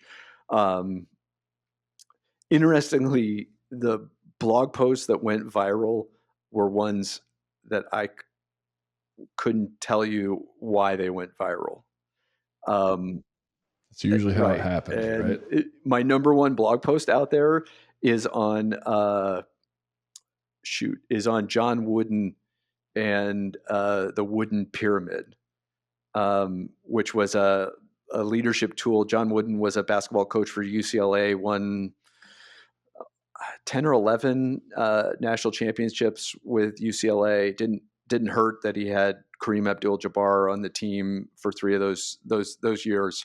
But he was the basketball coach of the late 60s and 70s. And then he became sort of this father figure, mentor in his later years. And I wrote this blog post on it. I eventually got certified in the Wooden coaching method. There's a guy on the West Coast that offers that. But the blog post still gets hundreds of views every day. So I don't know. I was using the blog as a way to market myself. I sort of got distracted in the executive coaching space. Yeah, and so right? I would. Yeah, and that's where I was going with this, because that's a great way to leverage to get organic traffic to a website that you own, right? Like, because the whole point of building any digital business is, I don't want my audience to live on LinkedIn, because LinkedIn can take it from me. I need them in my email list or on my website, because I own that and nobody can take that from me, short of the internet shutting down, which I don't see that happening anytime soon, right? We're just too connected and everything else. And so that's why I was curious if you were optimizing those blog posts to drive traffic back to your offer, because that would be the smart way to do it. And I'm generally curious, where did you learn the process for, you informed me of something. I learned something here today, beta readers. I had no idea that was a thing. I didn't know there was professional indexers. Did you just happen to do like what I did? I spent a lot of time on YouTube trying to sort through who's a guru and who's actually not full of shit and is giving me good advice. I spent a lot of time doing that, analysis paralysis, whatever. Or did you network? And I know you said you had given the first copy that you had shelved to an editor who told you it was garbage, and that gave you the ego hit. But then you had a meeting with a client, which is kind of the networking piece of this, who's like, you should write a book about grit. Because I'm finding as I'm growing here too, the networking piece, meeting people, is how you get in front of opportunities, and how I learn things that I would have never been able to find on my own, or I guess know that I needed to know or learn. Yeah. So I went down some rabbit holes. So the first thing, so the interesting thing as an entrepreneur is I've had to teach I'm 53 right now. The company started going in 20, so I was 49 at that point in time. Wonderful growth and development out of being an entrepreneur. The first thing I taught myself was how to run a Squarespace web page, because and I since have paid somebody to do a professional update to it. But for 2.5 years, I ran my own. I had one version, and then I didn't like it, so I took it all the way down and built a complete new version up. So I went through like 3 iterations of the blog, of the web page and the blog. But that one for me, I found, so on my walks in the morning, I like to listen to podcasts. And so I found a podcaster on that was into Squarespace website development. And I listened. It was called My Squarespace Bestie or something like that. And so I listened to like 10 or 15 of her of her podcasts, read all of her blog, and then sort of started doing it. I did the same thing on the deep dive into writing a book. I found somebody, listened to a bunch of podcasts, tried to sort through the wheat from the chaff, figure out what was good, what wasn't good, read some blogs, and figure out, that, and then, put my own spin on it. Everything that I've ever done, though, I've also written a blog post about it. So like there's blog posts up on my website, either under the historic side on like 10 lessons I learned from writing a book. And, I tried to capture some of this stuff. So in case, I get a call from a random person, I can always give them a link to one of the blog posts and say, here, go look at this. For the first 2 years, I did 2 blog posts a week. I was doing like Mondays and Thursdays, and then I took it down to 1 day a week. I did get a little distracted when the war in Ukraine kicked off. I got fascinated by that. And there was a guy that was doing real-time accounting of Russian and Ukrainian vehicle losses. And he was doing that by he would scrape social media and take a picture of the tank and figure out what kind of tank it was, and then make sure that it wasn't a picture of any of the other tanks that he said has been destroyed. And it was like, you've been out to NTC, you've been in the big battles with the Krasnovians. It was like watching real live Krasnovian versus U.S. fights in NTC and battle tracking. And so every week for over almost 2 years, for the first year I did it every week. And then I shifted it to once a month, and I would do a monthly update on the war in Ukraine. And then once again, I at 2 years into the war, I was sort of burnt out, and it wasn't. And the guy that was doing it was a group of Dutch guys that was doing the update on the losses. They decided to close down their site because I think they were getting attacked by too many Russian bots. and they were tired of fending off the Russian bots. And so when they said that they were shelving their accounting tool, I wasn't willing to start on a new accounting tool and try to figure that out. And so I shelved the Ukrainian blog post, but I really was like, I can, as you're thinking about a veteran, I was like, hey, this is a service I could provide to others where I can apply the knowledge that I learned in the military. I can take this guy's real live counting of vehicles. I can compare it to the number of Russian vehicles that other guys think are out there and give an estimated sort of, score on what's going on in Ukraine.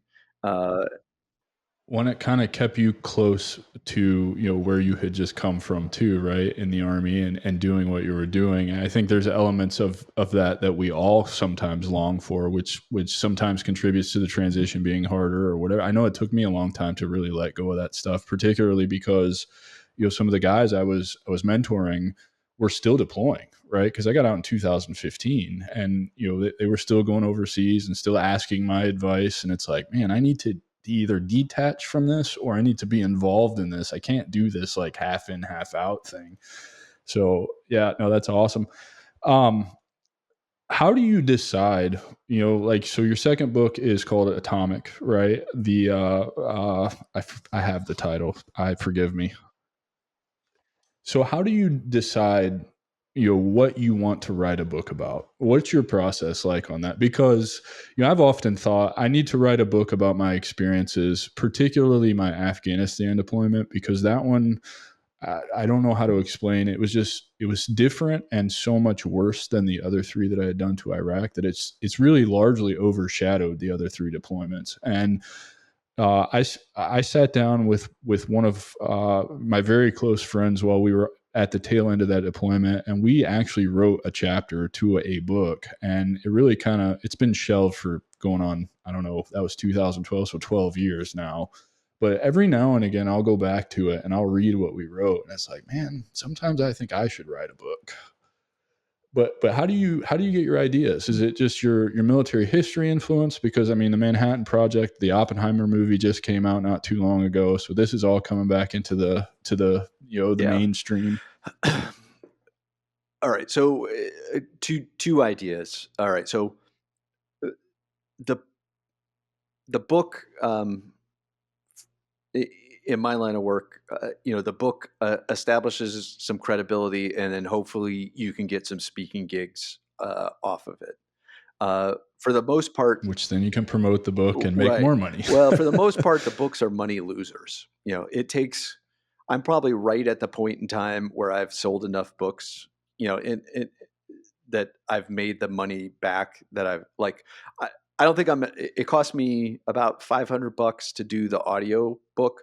And I only did it because a bunch of folks asked me to do it, but I've only sold 25 audiobooks, and the profit that I see off the audiobook is, I think somewhere between $2 and $3 an audiobook. So you pay $8.99 for it or $7.99 for it, and I think I get 3 out of it. That's a heck of a lot of audiobooks that aren't flying off the shelf right now, and so it's a money loser. But in some ways, it's like a big business card.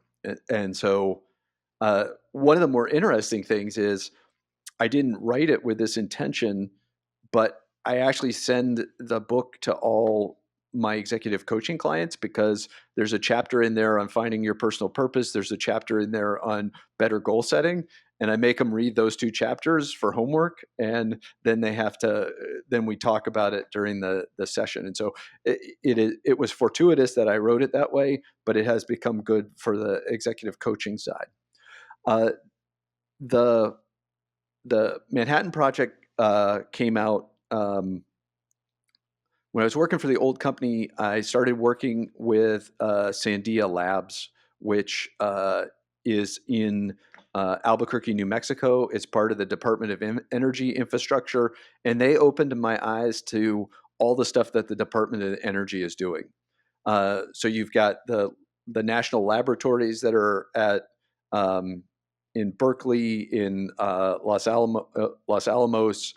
You've got Sandia. You've got in Texas where they destroy nuclear weapons. You've got Kansas City where they build them. You've got Savannah and Hanford and Oak Ridge where they work on parts of it. So the DOE infrastructure is pretty large, and I enjoyed working with those folks because they're super bright. They've got the mission and the passion in the same way that we did in the Army. And I was like, how can I drum up more business working with these folks?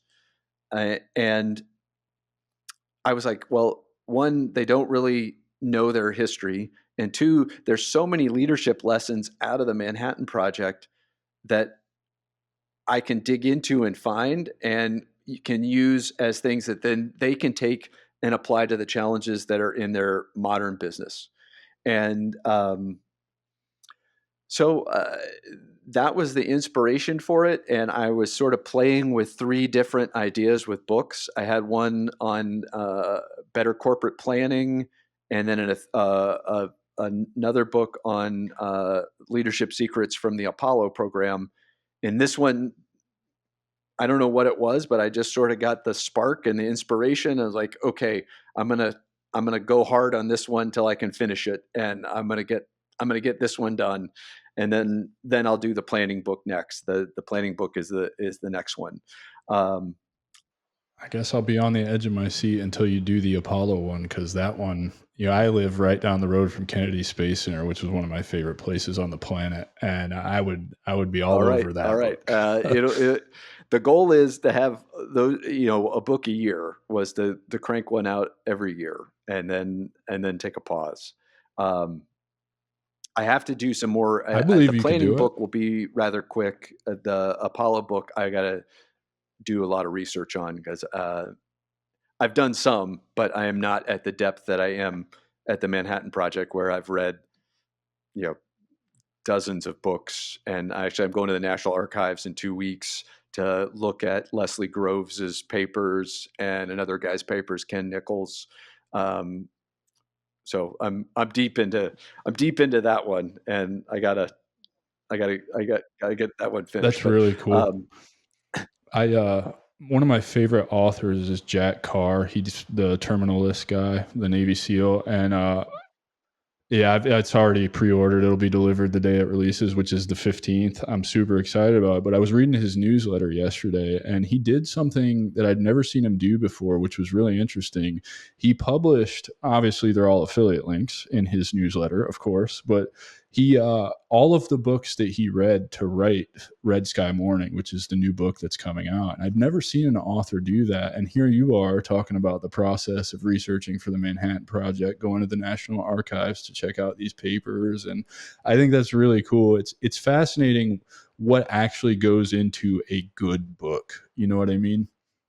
And so I'm glad you gave us some insight into that. I really appreciate that, because I do know there's a lot of veterans I've talked to from my time in the service, and now out of it, and intermingling with them, who are interested in writing a book. So I know this is going to be incredibly valuable for them, so that they've got that insight into, kind of what it took and what your process was. Well, and as an author, I find Carr interesting because he, I believe, I don't know this for certain because I've listened to some of his podcasts, and I read the first 4 books out of the terminal list.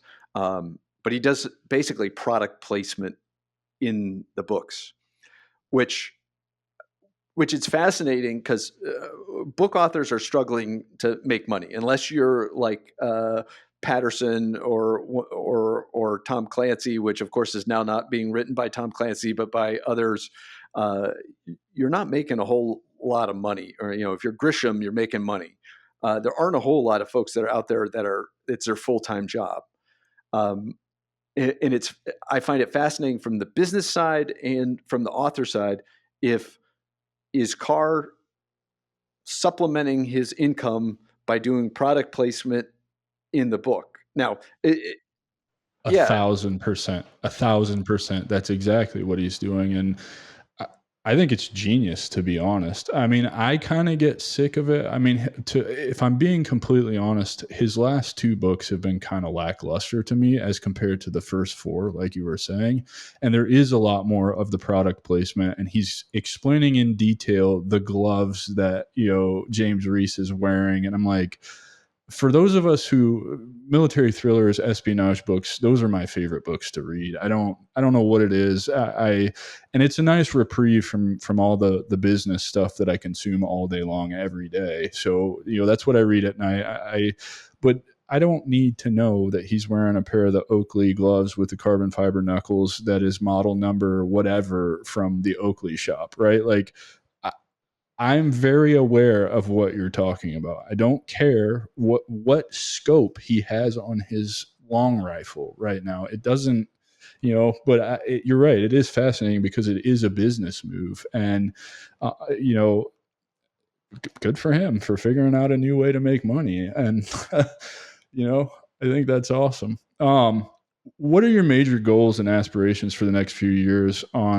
Obviously, you've got the second book coming out. You said you've got ideas for a third, fourth, and even a fifth book. But with the coaching business, any other entrepreneurial ventures you're interested in, or are you just really going to focus on the books and executive coaching? So books and executive coaching make up a lot of it. The keynote speeches I enjoy. The opportunity, like I just a local group asked me. It was completely pro bono, but to come talk about D-Day, and I've got this great. I've given it to groups professionally on the strategic leadership of Dwight Eisenhower, and they wanted somebody to come talk to them on D-Day. So I tailored the talk into a 25-minute thing on Dwight Eisenhower and leading on D-Day and strategic leadership. And I enjoy those kind of things. I like talking about that where I can. The thing that I think I do, we've talked about it throughout this talk today. Fuse military history with leadership, and now I've got some business sense, and so I can combine those three things together and actually do things. And so, like the Manhattan Project is all to see if I can get groups to come to one of the great museums that are out there that detail different aspects of the Manhattan Project, and we can talk about the different characters and their leadership strengths and gaps. Leslie Groves, phenomenal leader. He's the 2-star general that led it from the Army side. He does not get as much credit as some of the others do. Played by Matt Damon in the Oppenheimer movie. But his organizational skills and leadership was what made the program work and get the bomb to completion before the end of World War II. Now, some of his closest friends say that he was a son of a bitch to work for and was not the nicest person. And so he has his strengths in gaps. And so let's talk about that. And let's talk about how do what are good things that you can take from him, and then bad things that you can avoid to add to your leadership side. To me, that's what I'm trying to do, and trying to do that. And the executive coaching is also part of the business, and trying to grow that and maybe help folks on a one-on-one basis versus a 1 to 20 basis, where I can help somebody individually with some ideas like, hey, did you know Leslie Groves did this? Do you do that as part of your leadership practice? Oh, no, I don't. Okay. All right. Well, let's talk about that. How would you implement that and do that on the coaching side? For me, it's just to continue to grow the business, try to help as many folks as I possibly can, and do projects that are interesting and help me fuel, my passion. And so, digging deep into the Manhattan Project has been interesting for me. I know it's not everybody's cup of tea, but it's interesting for me, and I like doing things like that, and then trying to write about it. Well, I think that's the amazing thing about being an entrepreneur is you've now built a business that aligns with everything that makes you you basically, right? You're researching this book and writing this book based on something that aligns with your interests, and nobody's telling you you have to do this, and you get to do this. This is what you have chosen to do to earn a living, right? And the executive coaching, right? And because of researching the book, now you can talk about Leslie in your executive coaching business and adapt new lessons to help more executives be better, and that still fills your cup up. And so it's like you said, all these three things that are meshed together: the military history, the leadership, and that's what entrepreneurship is about. And that's why I think, from my point of view, the path to purpose for veterans after they get out is entrepreneurship, because it can be anything you want it to be. And you never really, I mean, you're going to have terrible days. You're going to have days where you're like, this sucks and I don't want to do it. But for the most part, it's overall the best Yeah, thing in the yeah. world. No, you say that, and I'm, over my shoulder are my bikes, and that's a big part of me. I haven't figured out a way to get somebody to pay me to ride my bike, but maybe one day. But Someday, right? Yeah. You think about what? it hard Well, enough, you'll find a there way is to a do guy it. here in But town that's a also a retired. I think he's retired colonel, um, that does a triathlon coaching business. Now he's a GS employee out. He retired and he's a GS employee out in Fort Moore. But his side hustle, which is clearly his passion, is running this triathlon coaching business. And he's helped a lot of folks, run their first triathlon or run their first Ironman, or do whatever. And so there are lots of paths to entrepreneurship. You just got to be willing to take some risk. We talked about it earlier. In some ways, it's more risky than jumping out of a perfectly good airplane, or um, you know that you've got to be comfortable with. doing Yeah, 50 months in yeah. combat, right? Like it may be in some ways more And you got to risky be than comfortable with combat. not having I don't know if that's that that that check that comes every other week. Um, eh, and that's tough, because when the clients aren't there, uh, it's it's challenging. Like, I think I was about ready to talk about it. Uh, uh, the story is still in the front of my mind. In October and November and December of last year, my mom got diagnosed with dementia, and so I was flying back and forth to Ohio to help get her out of the condo, move her into assisted living, sell the condo, et cetera, et cetera.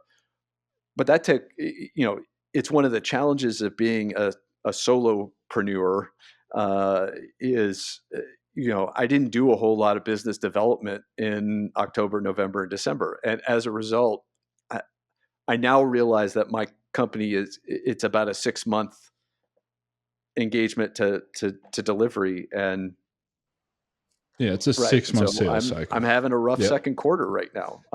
It's picking back up in third quarter, but and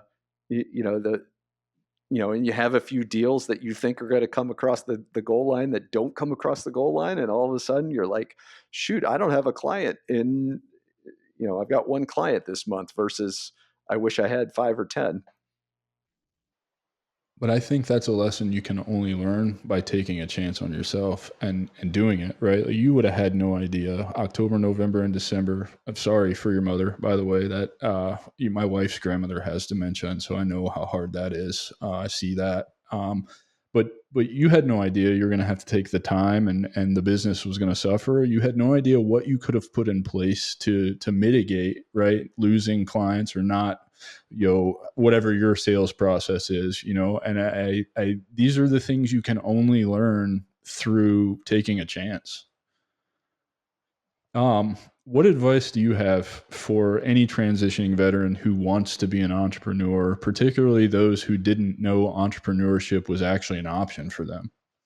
I, the number one thing I talk about to folks that are getting out is, hey, go figure out something that you're passionate about and go work in a business in that area for a year or two, and keep adding to your toolkit. Take that sales course.